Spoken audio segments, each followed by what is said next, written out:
입니다. 주 안에서 이렇게 말씀으로 문안하고 교제할 수 있는 기회를 갖게 돼서 감사하고 기쁘게 생각합니다. 한 번 더 기도하겠습니다.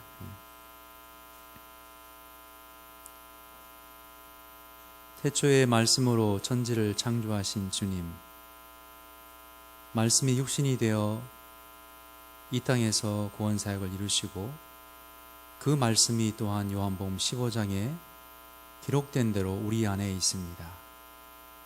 이제 그 말씀이 부족하고 어눌한 종의 입술을 통하여 또다시 말씀하여 주시옵소서.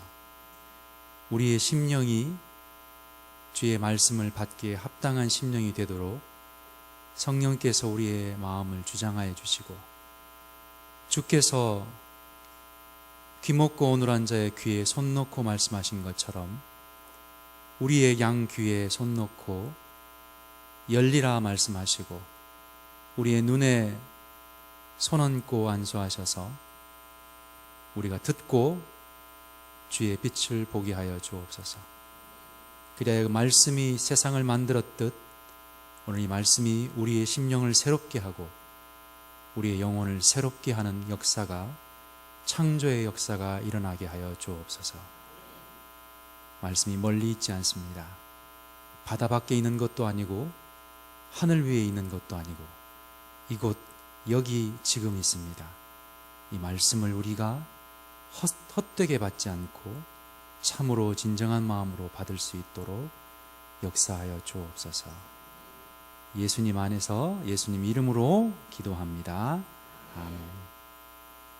산순교자들이라는 제목인데요, SFC의 헌신 예배죠. 어쩌면 오늘 말씀이 조금 어려울 수도 있을지 몰라요, 우리 중학교 학생 친구들에게. 하지만 저도 두 딸이 있는데 좀 애가 늦어져서 둘째 아이가 중학생입니다. 첫째 아이는 고등학생이고. 근데 제가 이렇게 중고등학교 학생들 국어를 보니까요, 굉장히 어렵더라고요. 정말로 이게 국어 문제인지 역사 문제인지 과학 문제인지 모를 정도로 어렵고요. 그 이해력이 굉장히 깊이 있는 것을 요구하더라고요. 그래서 우리 아이들이 결코 세상에서 요구하는 문학의 수준은 낮지 않습니다. 그렇다면 우리 교회에서 하나님의 말씀을 가르칠 때도 너무 수준을 낮게 가르칠 필요가 없어요. 이 아이들이 충분히 성령님의 인도하심으로 영적인 진리를 훨씬 더 깊이 있게 깨달을 수 있다고 저는 믿습니다. 아직 어리지만 영적으로 어린 것은 아니에요.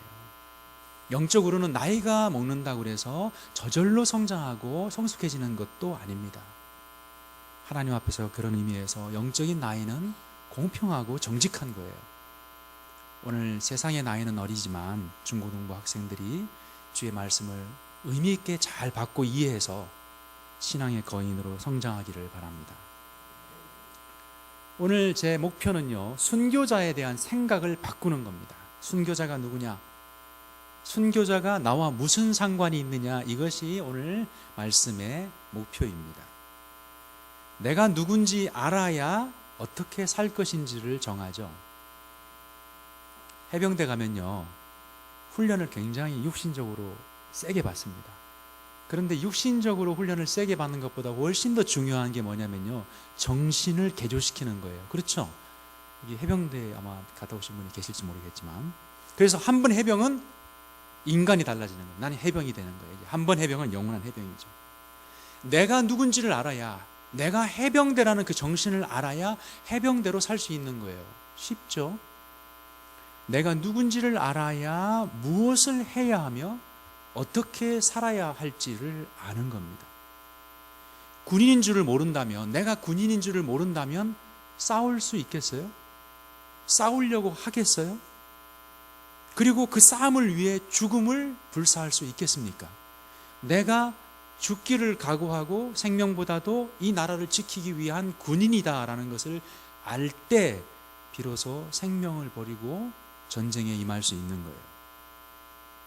우리는 순교자에 대해서 성경이 가르치는 바를 나와 무슨 상관이 있는지 그것을 깨달을 때 나의 삶이 바뀌는 겁니다. 그걸 이해하기 위해서 몇 가지 우리 학생들은 이미 학교에서 훈련을 많이 받는데요. 수학 보면은 예제가 있고 그다음에 그것을 가지고 적용하고 또는 심화하는 학습이 있잖아요. 몇 개 예제를 한번 풀어보겠습니다.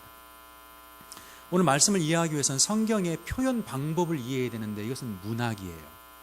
성경은 하나님의 영원한 진리의 말씀이지만 우리에게 글로 주어질 때, 책으로 주어질 때는 사람이 이해할 수 있는 문학적인 표현을 가지고 주어진 거예요. 그래서 그 문학의 뜻을 잘 이해해야 되는데 천국의 상급에 대해서 잠깐 한번 생각해 보겠습니다. 마태복음 6장 5절에 보면 예수님께서 이렇게 말씀하셨어요. 너는 기도할 때 외식하는 자들처럼 기도하지 마라. 외식하는 자들은 사람에게 보이려고 회당과 큰 거리 어귀에 서서 기도를 한다. 그러면서 그 사람들의 잘못을 지적하시고 난 뒤에 예수님이 뭐라고 하셨냐면 저희는 자기의 뭘 받았다? 상을 받았다. 우리는 이것을 굉장히 신중하게 생각해 보셔야 돼요. 상이라는 게 뭘까요? 우리는 상이라는 것을 생각할 때 내가 신앙생활을 열심히 하면 하나님 나라 가서 더 큰 보상이 있다. 반대로 신앙생활을 적당히 그냥 하면 부끄럽게 하나님 나라 가서 상이 없다라는 생각을 너무 많이 합니다. 근데 그 생각이 성경에서 가르치는 생각과 꼭 맞는 것은 아니에요. 하나님 나라 갔는데 상이 없다라는 것은 무엇을 의미할까요?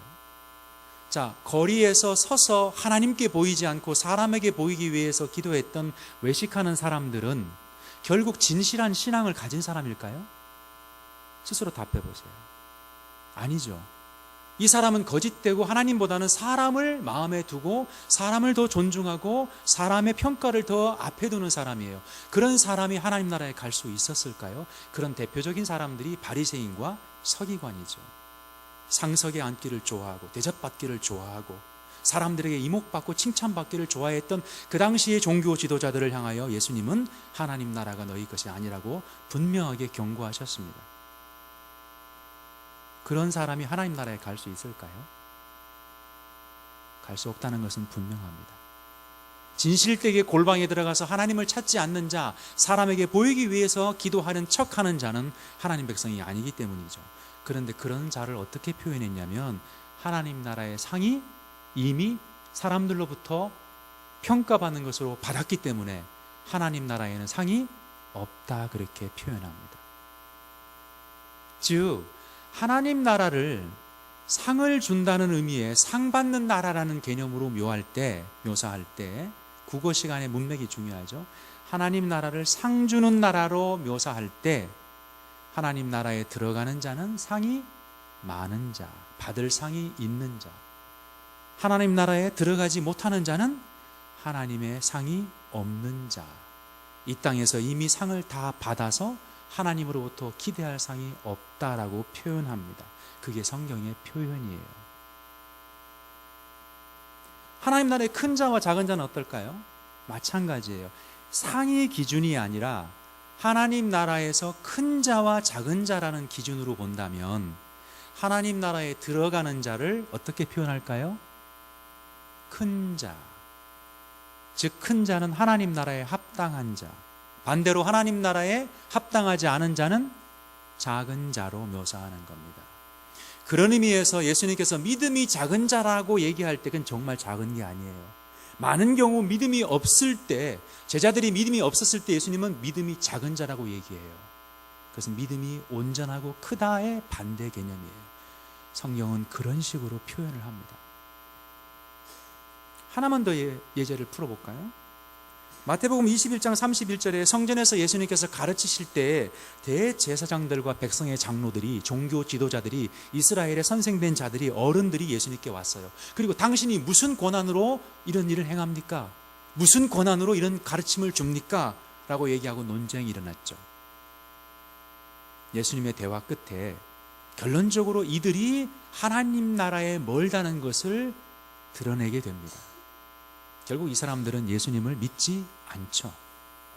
그때 예수님이 뭐라고 말씀하시냐면 세리와 창기가 너희보다 먼저 하나님 나라에 들어간다 이렇게 얘기하셨어요. 세리와 창기, 너희들이 볼 때는 죄인 중에 죄인이고 하나님 나라에 들어갈 수 없는 자들이지만 너희보다 먼저 하나님 나라에 들어갈 것이다. 이 표현을 중요하게 생각하셔야 돼요. 세리와 창기가 하나님 나라에 먼저 들어가고 그 다음에 예수님을 대적하고 반대하고 배척하고 불신했던 대제사장과 백성들의 장로들도 하나님 나라에 뒤따라 들어갈까요? 답해보세요, 학생들. 예수님이 그런 뜻에서 말씀하신 걸까요? 아니에요. 시간의 순서로 말할 때는 하나님 나라에 늦지 않고 들어가고 먼저 들어가는 자, 그가 하나님 나라에 환영받는 하나님 나라에 합당한 자예요. 하나님 나라에 늦게 들어가는 자, 지각하는 자, 마치 혼인잔치에 문이 닫히고 난 뒤에 두드리는 자와 같은 하나님 나라에 들어갈 수 없는 자를 뒤에 들어가는 자로 묘사했습니다. 그렇기 때문에 성경의 문자적인 표현이 아니에요. 물론 하나님 말씀은 문자적으로 가감이 없는 진리이지만 성경의 표현법을 정말로 영적으로 이해할 때 예수님의 의도를 알게 됩니다. 이것이 좀 이해가 됐다면 자, 이제 본격적인 적용 문제를 한번 풀어보겠습니다. 신자, 우리가 예수 믿는 사람들을 신자라고 그러죠. 이 신자, 곧 내가 누구인지, 여기에 모여 계신 우리 예수님을 믿는 신자 여러분들의 그 정체성, 누군지를 성경은 여러 가지 표현으로, 이름으로 묘사해주고 있어요. 첫째, 우리를 뭐라고 부르느냐? 의인이다, 이렇게 말합니다. 그렇죠?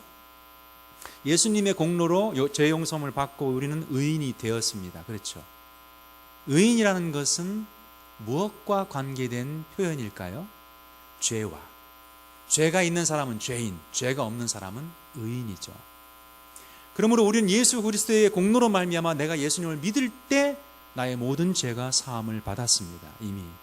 그러므로 여기에 앉아 계신 모든 분들은 법적으로 예수님 안에서 의인 이미 되었습니다. 그렇죠? 의인이에요.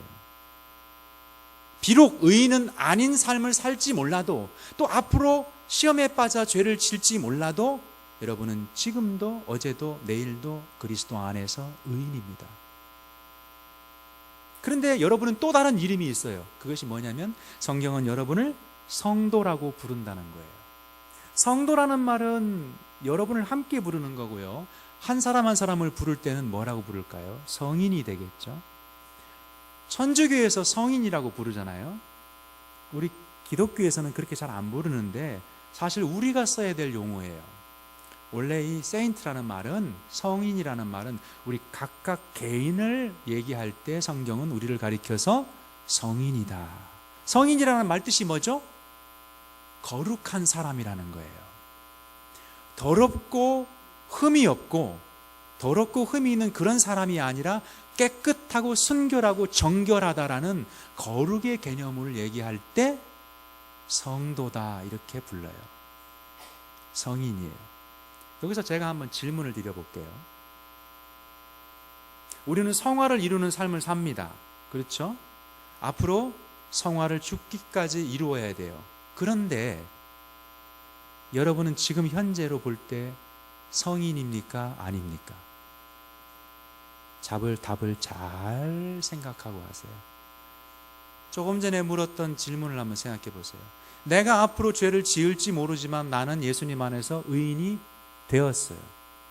내가 앞으로 덜 거룩하게 살지 모르지만 예수님 안에서 나는 이미 성인이에요. 그래서 사도 바울은 고린도 교회에 있는 사람이나 에베소 교회에 있는 사람이나 골로새 교회에 있는 사람이나 갈라디아 교회에 있는 사람이나 다 뭐예요? 그리스도 안에서 이미 성도라고 불러요. 성도가 될 자라고 부르는 게 아니라 이미 성도예요. 왜 그럴까요?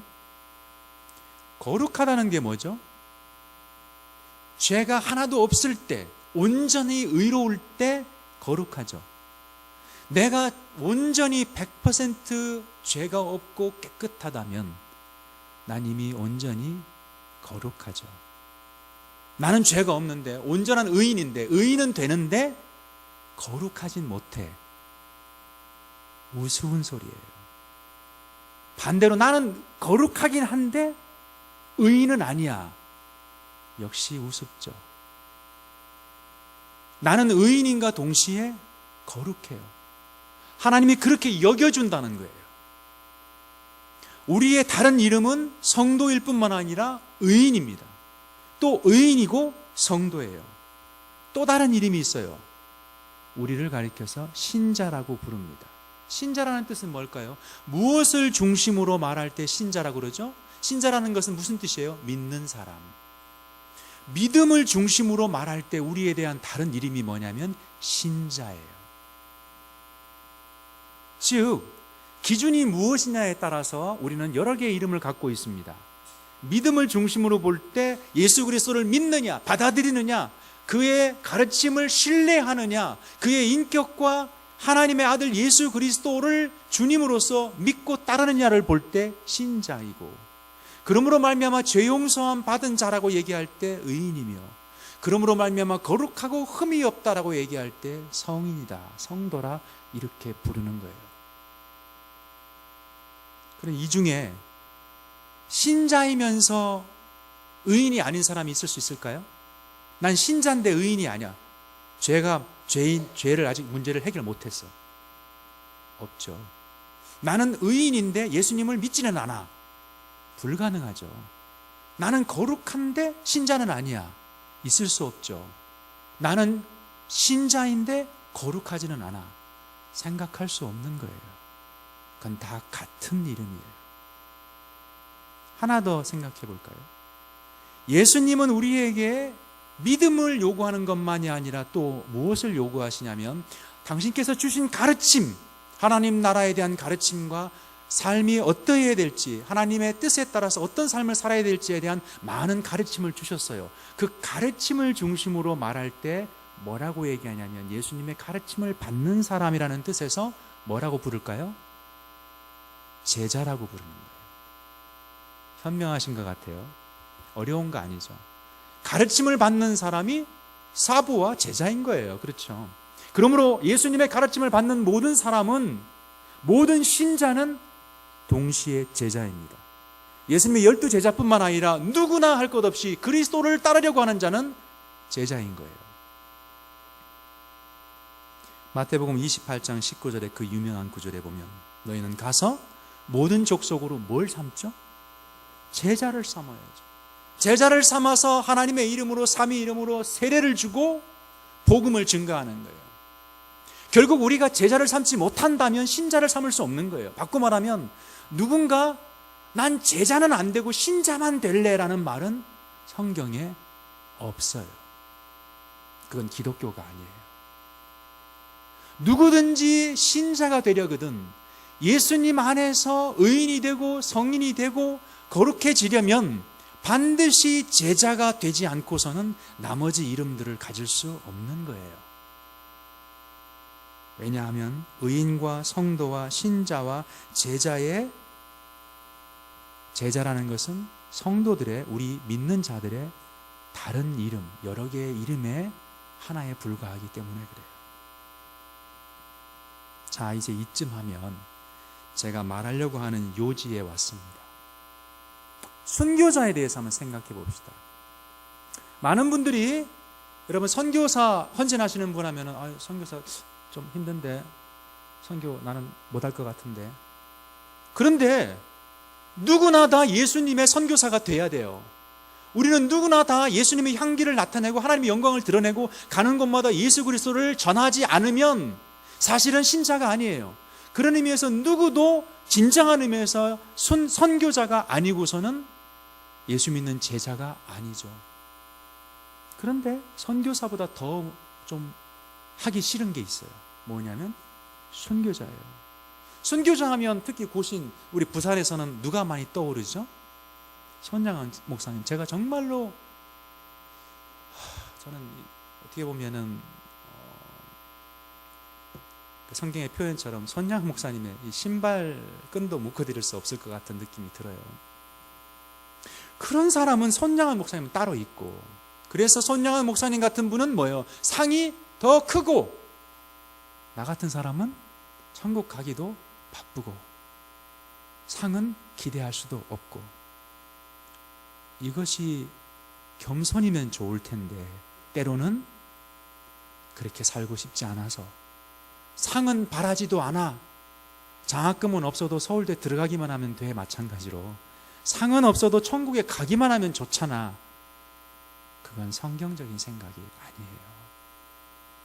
상과 마찬가지로, 그래서 제가 처음에 상을 얘기한 거예요. 상과 마찬가지로 순교자를 생각할 때 많은 사람들은 순교자는 따로 있는 거고 그들의 상이 따로 있는 거고, 그것은 선교지에서나 아니면 옛날이나 특별한 상황에서 가능한 거고, 지금 대한민국에 내가 살고 있는 여기에서는 조금 거리가 있는 거야. 나는 내가 주어진 이 삶만 잘 살면 되지, 순교자라는 것은 그것은 다른 사람하고 관계된 거고, 적어도 목사님이나 장로님이나 특별한 선교사들이 준비해야 될 얘기지 나하고는 좀 두 발짝 좀 떨어져 있어 라고 생각하기 쉽다는 거예요.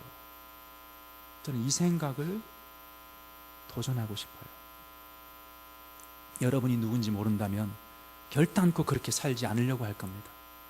여러분이 순교자라는 걸 알지 못하면 절대로 순교하려고 하지도 않고 그것을 위해 목숨을 걸지 않을 거예요.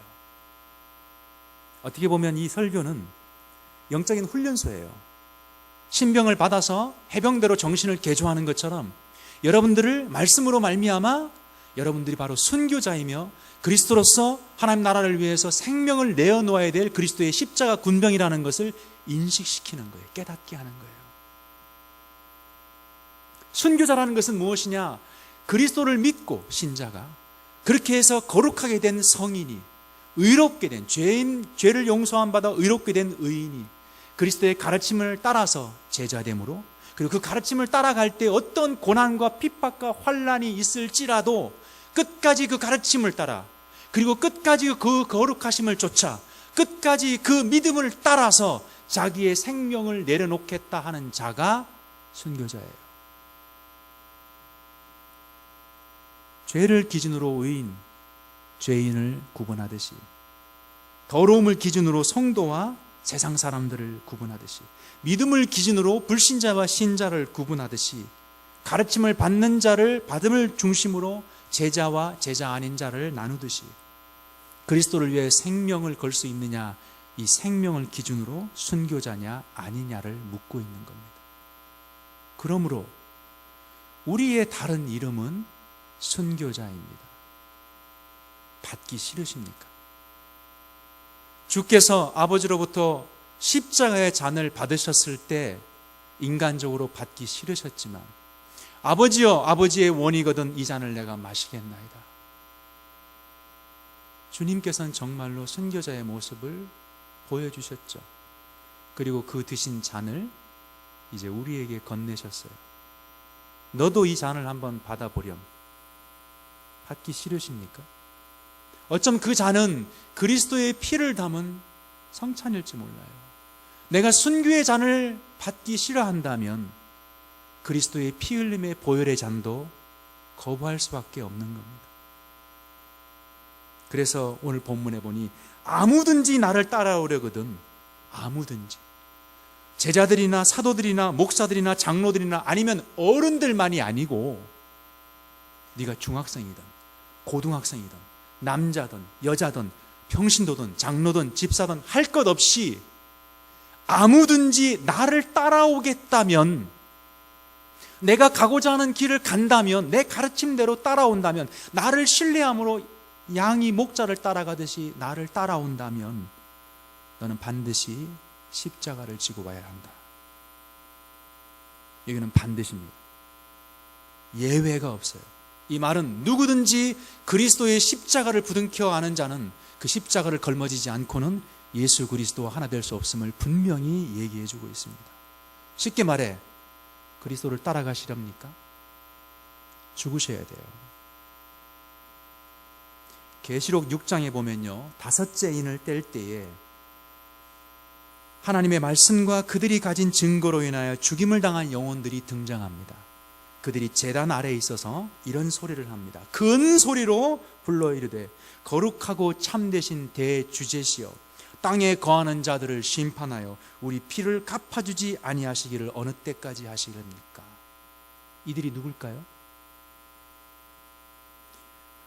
하나님의 말씀과 그들이 가진 증거로 말미암아 죽임을 당하여 제단 아래에서 목배임을 당했던 자들이 누굴까요? 그래서 하나님, 이 세상을 심판하여 나의 그 피를 갚아주십시오라고 외치는 자들이 누구냐? 요한계시록에는 모든 성도를 가리킵니다. 특별한 자들이 아니에요. 십자가를 졌던 자들. 그래서 성경에는 성도는 어떤 자? 십자가 지는 자. 십자가 지는 자는 어떤 자? 죽는 자. 죽는 자는 어떤 자? 순교자. 그래서 목배임을 당한 자. 계시록에서 똑같이 일관되게 얘기합니다. 그래서 누가복음 18장에 불의한 재판관의 비유 아시죠? 과부가 가서 날마다 재판장에게 기도합니다. 요구합니다. 마치 우리가 하나님께 기도하듯이. 근데 그 재판장이 하나님이 불의한 것처럼 보여요. 왜 그렇죠? 원한이 있는데 갚아주질 않는 거예요. 의인이 핍박받고 신자들이 어려움을 당하고 환난과 멸시 속에서 살아가는데 오히려 그렇지 않은 자들이, 죄인들이, 더러운 자들이, 세상 사람들이 오히려 핍박을 하고 기득권을 누리고 복을 누리는 이 부조리하고 부패하고 정의롭지 않은 세상 속에서 주님 언제까지 참으시겠습니까? 언제 오셔서 이 교회들이 부르짖는 이 원한을 갚아주고 당신의 영광을 드러내시겠습니까? 어느 때까지입니까? 그것을 보여주는 게 불의한 재판관의 비유예요. 성경은 일관적으로 신자들이 하나님 앞에서 핍박과 환난을 당하여 원한에 사무치고 순교의 짐을 지고 가는 자들이라고 묘사하고 있습니다. 언제나. 교회에는 많은 직분이 있습니다. 목사, 장로, 집사. 그러나 보이지 아니하는 직분이 있는데 이 직분은 예외 없이 모든 성도가 가진 직분이에요. 바로 십자가의 직입니다.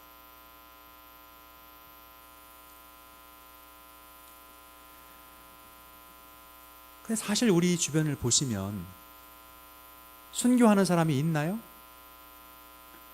우리 이 주변에, 교회 주변에 순교하신 분 혹시 만나보셨나요? 우리나라에는 순교가 없다, 종교의 자유가 있다라고 얘기합니다. 어디서 이슬람 국가에 가야 생명을 걸고 중국이나 가야 뭐 복음 전하다가 공산당한테 잡혀가서 몇 대 맞고 할지 모르지만 지금은 그런 세대가 아니다. 아니요. 성경은 바뀌지 않습니다. 지역과 시대에 따라 바뀌지 않는 진리의 말씀입니다. 그러므로 순교에 대한 요구는 지역과 시대에 따라 바뀔 수 없는 겁니다. 마태복음 5장에 보면 복 있는 자가 나오죠. 그 복 있는 자가 어떤 자죠? 온유하며 청결하며 화평케 하는 자죠. 한마디로 말하면 그리스도를 닮은 자입니다. 그런데 그 그리스도를 닮은 자들이 어떻게 사는 줄 아세요? 심령이 가난하고 애통하고 의에 줄이고 목마르고 그 예수의 이름으로 핍박과 환난을 당합니다. 살아있지만 살아있지 않은 자들, 죽어가는 자들, 죽임을 당하는 자들, 죽을 만큼 괴로운 자들, 그들이 마태복음 5장에 역설적으로 예수님이 복 있다 하는 자들이에요. 예수님처럼 살되 예수님의 이름으로 핍박과 환난을 당하는 자들. 반대로 생각해 볼까요? 예수님처럼 살지 않는다면, 핍박과 환난을 당하지 않는다면 복이 없죠. 그럼 복이 없는 자는 어떤 자죠? 첫 번째 예제에서 풀었죠. 하나님 나라에 가기는 가지만 복은 못 받는 나라, 복은 못 받는 사람? 아니죠. 하나님 나라가 복 받는 나라라면 그 복 받는 나라에 복을 받지 못하는 사람, 하나님 나라에 합당하지 않은 사람이에요. 천국에 있는 자는, 천국의 복을 받는 자는 누구냐? 가난하고 애통하며 줄이고, 적당히 가난하고 적당히 애통하며 적당히 줄이는 게 아니라 죽을 만큼, 십자가를 질 만큼. 그래서 이 표현은 십자가를 지라는 말의 다른 표현이에요. 그게 국어예요. 국어. 십자가를 어떻게 지죠? 죽을 만큼 져요. 아니, 죽어야 돼. 어떻게 죽죠? 네가 애통해야 돼. 네가 목말라야 돼. 핍박받아야 돼. 의에 줄여야 돼. 어떻게? 죽어갈 만큼 너희를 철저하게 죽이고 하나님 나라의 의와 하나님 나라의 평안과 하나님 나라의 뜻을 위해서 모든 것을 걸 수 있고 내려놓아야 돼. 그것이 복된 자의 삶이다라고 얘기하는 거예요. 여러분은 복이 있나요? 왜 대한민국의 우리 현실 속에서는 순교자들이 별로 없죠? 왜 환난과 핍박이 별로 없죠?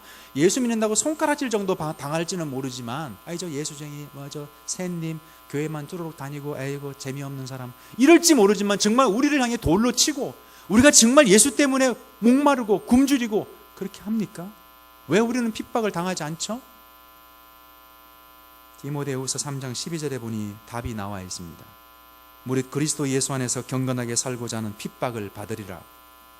내가 핍박을 받지 않는 이유는 그리스도 예수 안에서 경건하게 살려고 하지 않기 때문에 그래요. 일제시대에 모두가 핍박을 받은 것은 아닙니다. 많은 사람들은 그저 살았고 일부의 사람들은 복을 누리며 살았어요. 독립운동을 했고 일제에 저항했던 사람들만 핍박을 받았습니다. 감옥에 들어갔고 목숨을 잃었습니다. 오늘날 세상의 나라에 짝하여 사는 사람들은 핍박을 경험하지 않을 것입니다. 그러나 주께서 부르시는 나라, 십자가의 나라, 이 나라에 순복하기 위해서 하나님의 나라를 꿈꾸며 사는 자들은 반드시 이 세상 속에서 경건의 대가를 받습니다. 어떻게? 핍박과 환난으로. 우리가 핍박과 환난을 받지 않는다는 것은 경건의 색채를 잃어버리고 있다는 것을 반증하는 것입니다. 스데반이 어떤 사람이죠? 그리스도께서 죽으실 때 뭐라고 기도하셨어요? 저들의 죄를 저들에게 돌리지 마십시오. 모릅니다. 그 기도 때문에 오순절날 또 베드로가 설교할 때 수없는 유대인들이 돌아왔어요. 근데 예수님은 아버지의 뜻 때문에 십자가를 지셨죠. 그런데 예수님이 승천하시고 난 뒤에 그 똑같은 모습으로 등장하는 신자들의 대표가 누구냐면 스데반입니다. 스데반은 예수님처럼 하나님의 뜻을 위해 살다가 뭘 졌죠? 십자가를 지고 돌에 맞아 죽습니다. 근데 그때 예수님과 똑같은 기도를 합니다. 저들이 무슨 짓을 하는지 모릅니다. 예수님의 모습을 너무나도 닮아 있어요. 예수님의 모습을 너무나도 판에 박듯이 복사해내고 있어요.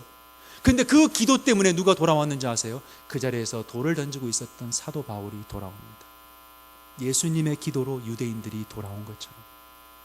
그 스데반의 이름의 뜻이 뭔지 아세요? 헬라어로 스테파노스, 면류관이라는 뜻이에요. 크라운. 스데반은 예수님처럼 십자가를 짐으로 놀랍게도 자기 이름에 걸맞게 영광의 면류관을, 크라운을, 왕관을 쓰고 죽었습니다.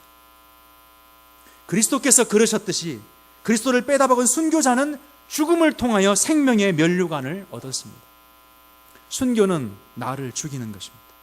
예수님의 기도는 내 뜻, 내 원대로가 아니라 아버지의 뜻대로 하는 것이었습니다.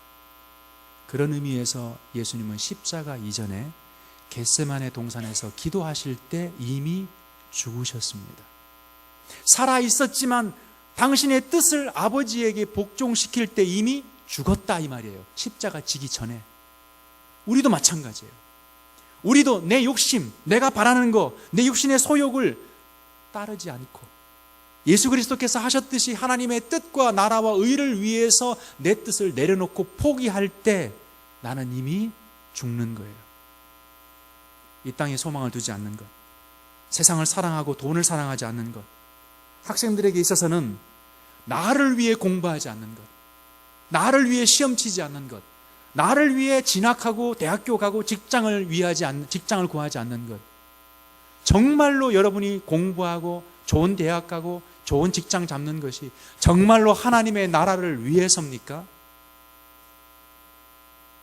세상 사람은 다 속일 수 있을지 몰라도 자신과 하나님은 속일 수 없어요. 저도 두 딸이 있는데 늘 생각하고 내 마음속으로 빕니다. 우리 아이가 공부해서 좋은 직장을 갖고 좋은 대학에 들어가기를 부모는 바라죠. 안 바라는 부모가 없어요. 그것을 타협하기 힘들 정도로 간절히 소망하고 바라요. 그런데 이 아이들이 정말로 이웃에게 봉사하고 섬길 수 있는, 그래서 그것을 위해서 공부하는 아이들이 되기를 진짜로 바라요. 아무리 똑똑해도 자기만을 위해서, 자기의 돈과 자기의 미래를 위해서 공부한다면 이미 신자가 아니에요. 이미 실패한 인생이에요. 진짜로 그게 마음속에 와닿아야 돼요. 진짜로 그렇게 생각하고 공부하고 책상에 앉아야 돼요. 그렇지 않으면 여러분은 하나님을 위해 공부하는 게 아니에요. 신자가 아니에요. 순교자가 아니에요. 손양한 목사님의 둘째 아들이 손동신이 몇 살에 죽었죠? 19살에 죽었어요. 유관순 할머니, 당신은 누나였죠? 18살에 죽었어요. 서대문 영무소인가요? 손톱이 뽑히고 온갖 고문을 다 당하고 귀를 잘려가면서 그리고 죽었어요. 대한민국이라는 나라를 위해서. 여러분은 16, 17, 18 이 나이에 하나님의 나라를 위해서 죽을 수 있는 용기가 있나요? 순교는 삶으로 하는 거예요. 그리스도께서 그러셨듯이 십자가를 지기 전에 자신을 죽이는 것, 그것이 순교예요. 그리스도를 위해 사는 자, 아니 그리스도를 위해 사는 자만이 그리스도를 위해 죽을 수 있습니다. 그런 의미에서 우리는 십자가를 지고 그리스도를 따르는 살아있는 순교자들이에요. 반드시 살아있는 순교자로 살지 않는다면 하나님 나라에까지 이 순교의 길, 이 제자의 길, 이 의인의 길, 이 거룩의 길을 걸어갈 수 없습니다. 왜? 순교자의 길은 의인의 길과 거룩한 자의 길과 같은 길이기 때문에 그렇습니다. 오늘 삶을 순교의 삶으로 여러분의 것을 죽이고 버리고 그리스도만을 위해 사는 여러분, 신자, 순교자 되기를 바랍니다. 말씀을 맺겠습니다. 요즘 중국에 대해서 기분이 나빠서 그런 건 아니고요. 중국제 짝퉁이 많죠. 너무 잘 만들어서 복사를 해냅니다. 그래도 많은 경우에는 품질이 정품하고 떨어지죠. 한국제 정품이 있다고 칩시다. 컴퓨터 비슷합니다. 외관도 비슷하고 디자인도 비슷하고 색깔도 비슷하고 무게도 비슷하고 가격은 싸고 성능은 한번 볼까요? 비슷해 보이지만 결정적으로 프로그램이 돌아가다 멈춰요. 그럼 그게 컴퓨터예요? 아니에요? 그런 컴퓨터를 살 사람은 없죠. 컴퓨터처럼 보이지만 색깔도 모양도 문양도 모든 게 컴퓨터로 비슷하지만 컴퓨터는 아니에요. 쉽죠? 핸드폰이 있어요. 중국제 핸드폰이 있어요. 요즘은 성능이 좋지만 있다고 칩시다. 아주 안 좋은 거, 저 중국제 중에서도 삼류 중국제. 비슷해요. 삼성 거랑 비슷하고 카메라 기능도 비슷하고 TV도 볼 수 있고요. 거기 메모도 할 수 있고요. 스케줄 관리도 되고요. 다 잘 되는데 결정적으로 전화가 안 돼요. 소리만 들으면 먹통이 되고.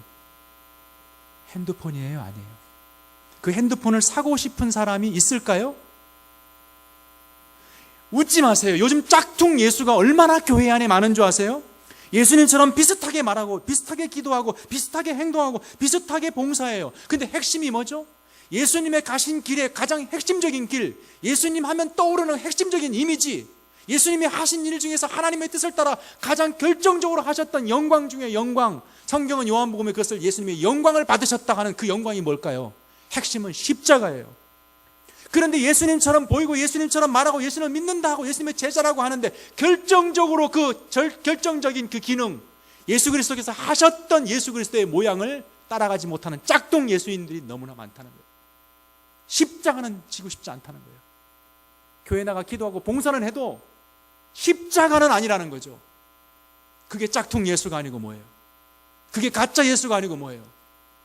예수님은 여기까지 오라는 거예요. 십자가까지. 고린도전서 15장 31절에 사도 바울은 그렇게 말합니다. 그게 부활장이죠. 나는 날마다 죽노라. 날마다 죽는 자만이 날마다 부활할 수 있습니다. 오늘 죽으시길 바라요. 내일 죽으시길 바라요. 그 다음 날도 죽으시기를 바라요. 산순교자로 사시기를 바랍니다. 예수님을 따르려면 예수님의 최정점 클라이막스인 순교의 길을 가야 합니다. 여러분은 짝퉁 예수인입니까? 진품 예수인입니까? 이 말은 이런 질문과도 같습니다. 여러분은 순교자입니까? 아닙니까? 순교를 통하여 진짜 예수를 닮은 예수 사람으로 드러나기를 바랍니다. 기도합니다.